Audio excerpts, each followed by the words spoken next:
1,80 m de taille. Aux allures d'un robuste Charlie Kadima, de son vrai nom, Simbila Baku Kadima, Bavon Charlie, qui signifie dans sa langue maternelle, c'est lui qui chante pour les siens et l'aîné d'une grande famille de 18 enfants. Dès son jeune âge, ce génie concepteur fut déjà entrepreneur et ouvert au monde des productions musicales. Il fit ses études secondaires à l'Institut des Beaux-Arts et c'est là qu'est née sa passion pour le cinéma. Il va ensuite décider de poursuivre son cursus scolaire et universitaire en optant d'abord pour les humanités commerciales jusqu'à obtenir son diplôme, ensuite d'autres titres académiques comme le diplôme de technicien spécialisé en marketing et un master en management au Leadership Academia.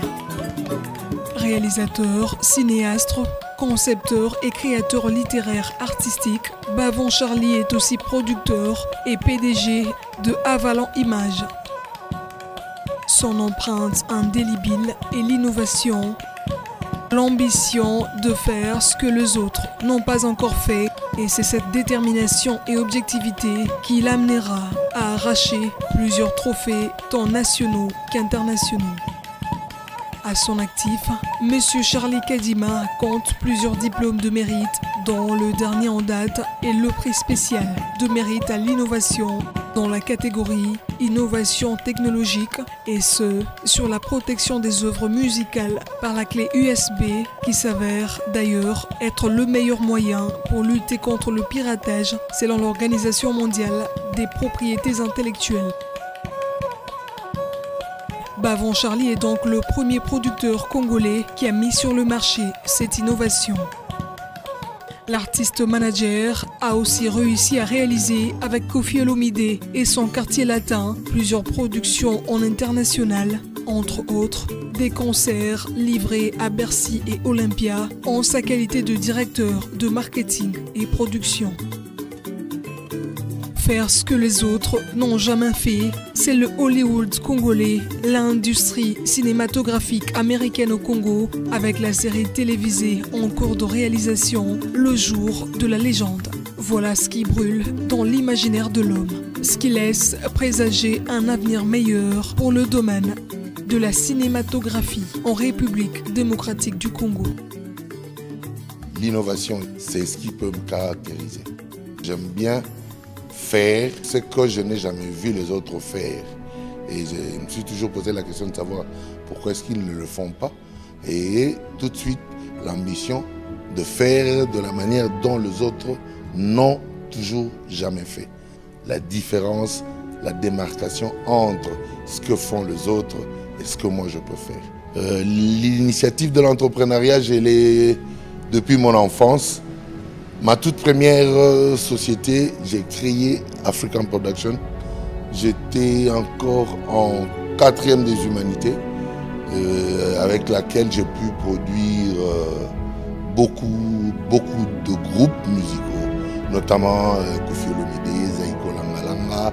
Déjà à cette époque, j'étais en 4e année des humanités. Déjà, je pouvais à cette époque louer la salle de banquet du Palais du Peuple et la salle de congrès du Palais du Peuple, l'esplanade du Palais du Peuple.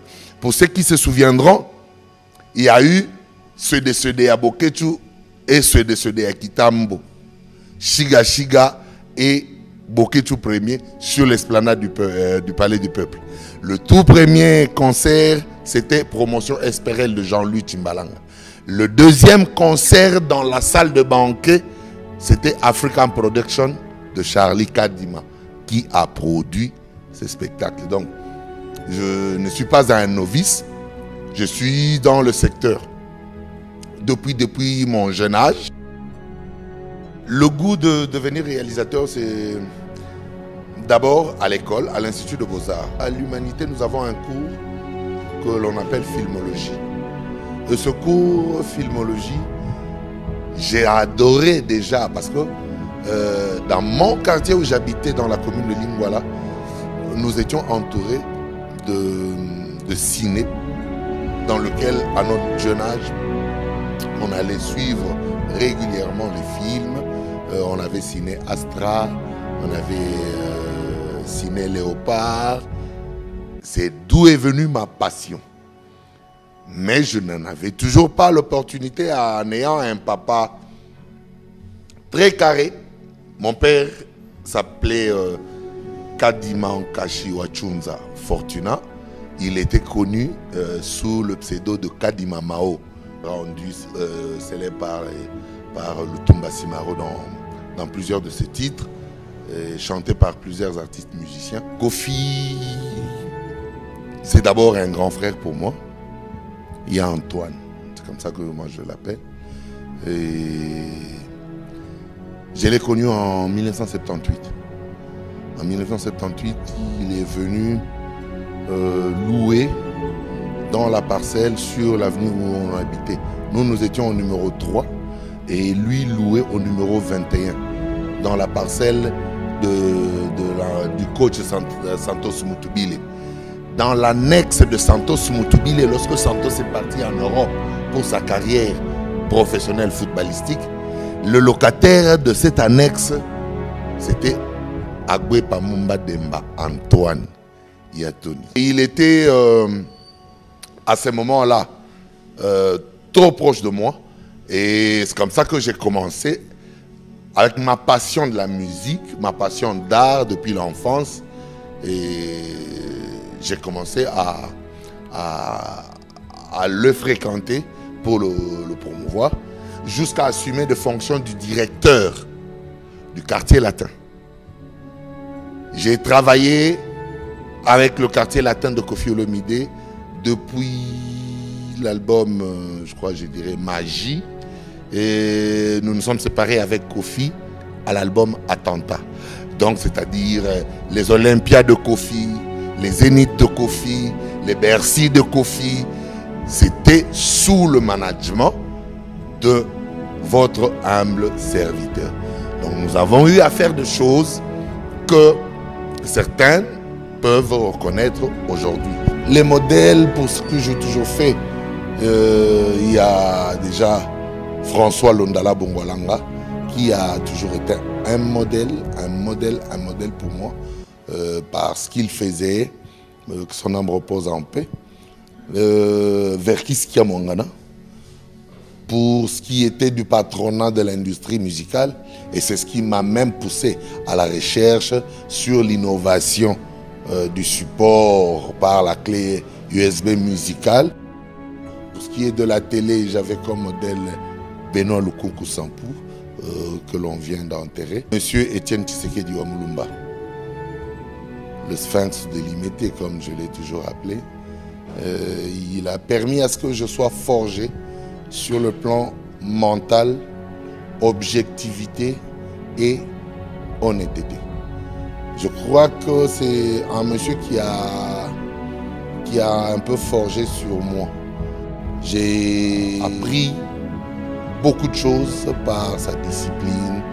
Et je crois que de lui, j'ai appris ce genre de choses. Il n'y a pas que lui, il y a Papa Wemba. J'ai été influencé beaucoup par Papa Wemba, pour lequel je reconnais d'ailleurs sur le projet de la clé USB musicale.